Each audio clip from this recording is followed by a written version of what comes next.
Ashabul Kahfi itu tidur di goa karena dipaksa nyembah rajanya mengaku Tuhan.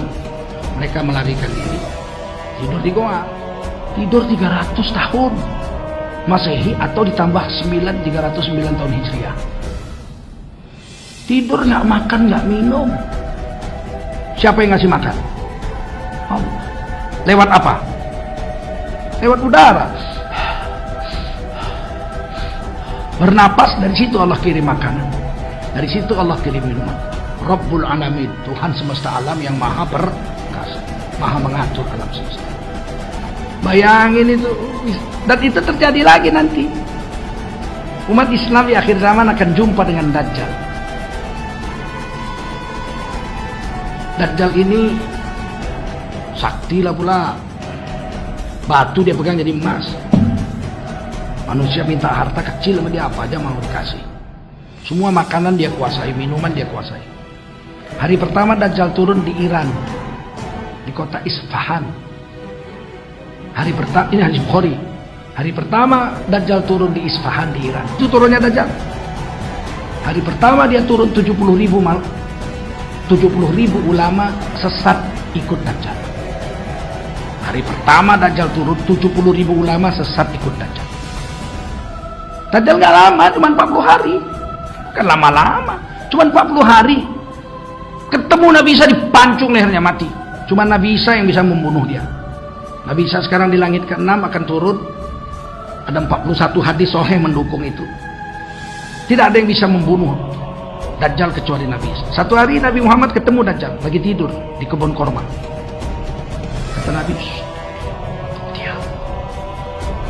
Tunjuk orang tidur, kayak Ibnu Sayyad, kata sahabat, model-modelnya. Siapa itu? Kata Umar bin Khattab. Dajjal. Cabut Nabi pedang. Apa dicabut Umar bin Khattab pedang? Biar aku pancung. Gak bisa, kata Nabi. Yang bisa bunuh dia Ibnu Maryam, anaknya Siti Maryam alaihis. Gak bisa. Nanti Nabi Isa datang, pancung bunuh. 40 hari itu kata Nabi penderitaan atas umat Islam yang sangat pada puncak.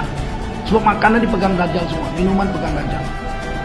Siapa mau makan mau minum harus menyembah Dajjal.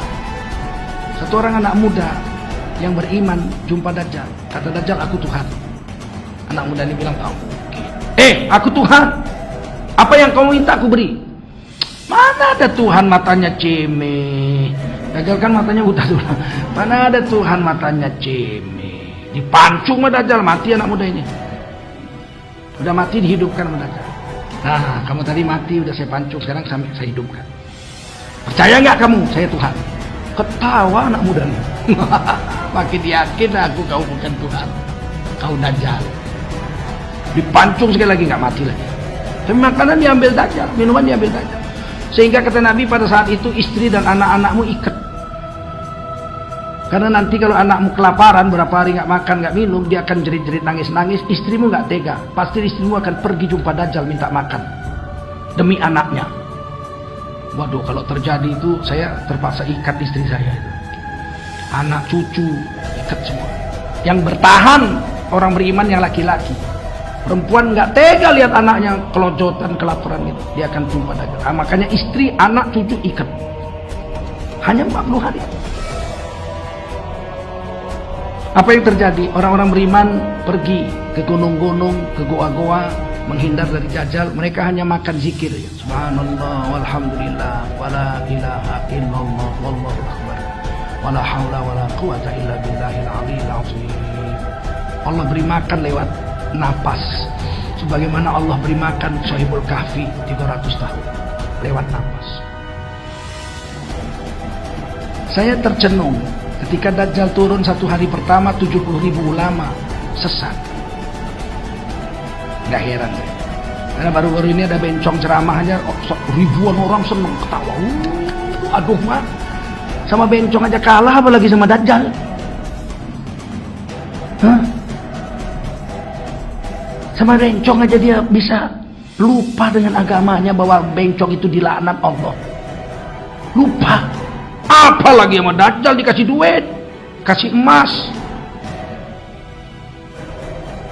Kita ini kalau mau selamat dari Dajjal, mungkin kita nggak jumpa lah Dajjal mungkin. Wallah, siapa yang tahu? Saya nggak yakin juga jumpa Dajjal. Masih panjang. Imam Mahdi aja belum turun. Masalahnya andai kata jumpa, selamat nggak cukup. 3 hari nggak makan, 3 hari nggak minum, tahan. Dajjal keluar, tidak ada satupun bumi ini yang tidak dimasuki oleh Dajjal kota-kotanya. Hanya Mekah dan Madinah saja yang Allah haramkan bisa dimasuki oleh Dajjal. Selebihnya Dajjal akan sampai ke dalam kota itu, apalagi Bandung. Mana-mana saja kota yang ada di muka bumi, pasti Dajjal akan masuk, kata Rasulullah, kecuali Mekah dan Madinah. Saat Dajjal masuk ke dalam satu kota, Nabi haramkan umatnya, jangan pernah keluar dari persembunyian kamu di dalam rumah kamu. Jadi Nabi suruh bersembunyi itu bukan dalam gua, bukan di dalam mana-mana tempat, tapi dalam rumah.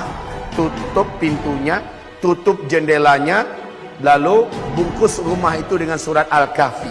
Bacakan surat Al-Kahfi di dalam rumah dari ayat 1 sampai ayat 110. Selesai membaca, ulang balik. Kalau seandainya kamu masih yakin Dajjal masih ada di kota kamu, baca lagi. Rumah itu tidak akan ditemukan oleh Dajjal atau oleh bala tentara Dajjal. Rumah itu digaibkan oleh Allah. Dan juga sihir Dajjal tidak akan tembus ke dalam rumah-rumah yang mengamalkan perintah Nabi Muhammad sallallahu alaihi wasallam. Kata Rasulullah sallallahu alaihi wasallam, siapapun yang keluar dari rumahnya, keluar dari persembunyiannya, dia pasti akan tersedot oleh magnet yang sangat kuat yang disebarkan oleh Dajjal ketika Dajjal sampai di kota itu. Dajjal segera menyebarkan magnetnya, hipnotisnya, sihirnya, yang menyebabkan orang-orang yang keliaran-keliaran di luar akan bersatu, bergabung ke titik di mana Dajjal berada di kota itu dan langsung sujud kepada Dajjal. Iman mereka langsung menguap dan hilang. Saat itu mereka kafir kepada Allah. Rasulullah bersabda, walaupun Dajjal sudah meninggalkan kota itu, dia masih tetap akan kafir kepada Allah sampai dia mati. Berarti siapapun yang beriman kepada Dajjal, kafir kepada Allah, ketika Dajjal sampai ke kotanya, maka sampai mati orangnya akan tetap kafir. Dan dia akan menjadi penghuni neraka Jahannam, kekal di dalamnya selama-lamanya. Nabi haramkan, jangan pernah kamu keluar, jangan pernah kamu bertemu dengan Dajjal. Hai kaum laki-laki, kata Rasulullah, selamatkan istri-istri kamu, selamatkan ibu, bibi, anak-anak perempuan kamu, saudara-saudara perempuan kamu, tarik mereka ke dalam rumah, ikat mereka di dalam rumah. Sampai begitu Nabi perintahkan. Kenapa? Karena Rasulullah SAW menyebutkan bahwa manusia yang terbanyak mengikuti Dajjal dari umatku adalah kaum wanita.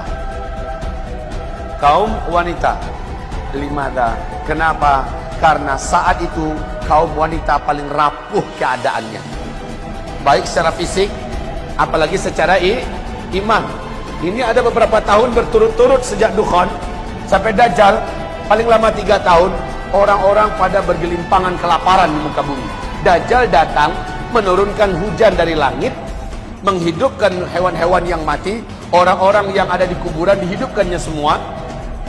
Kekuatan Dajjal ini sampai-sampai kata Rasulullah, seluruh setan satu muka bumi dari bangsa jin ikut dengan Dajjal, tunduk pada Dajjal. Lah kalau setan saja ikut sama Dajjal, bisa bayangkan nggak bagaimana dengan manusia? Kekuatan apa yang dimiliki oleh Dajjal yang menjadikan setan-setan satu bumi tunduk kepada Dajjal, ikut Dajjal dan siap melayani Dajjal? Kekuatan apa yang dimiliki? Satu-satunya manusia yang pernah diberi oleh Allah izin memiliki kemampuan itu adalah Nabi Sulaiman, dan itu karena terpaksa setan jinnya. Sementara dengan Dajjal karena sukarela. Dajjal kita sudah sadari kemunculannya sampai kepada tingkat mutawatir, lafzan wa ma'nan, ijma', kemunculannya pasti terjadi.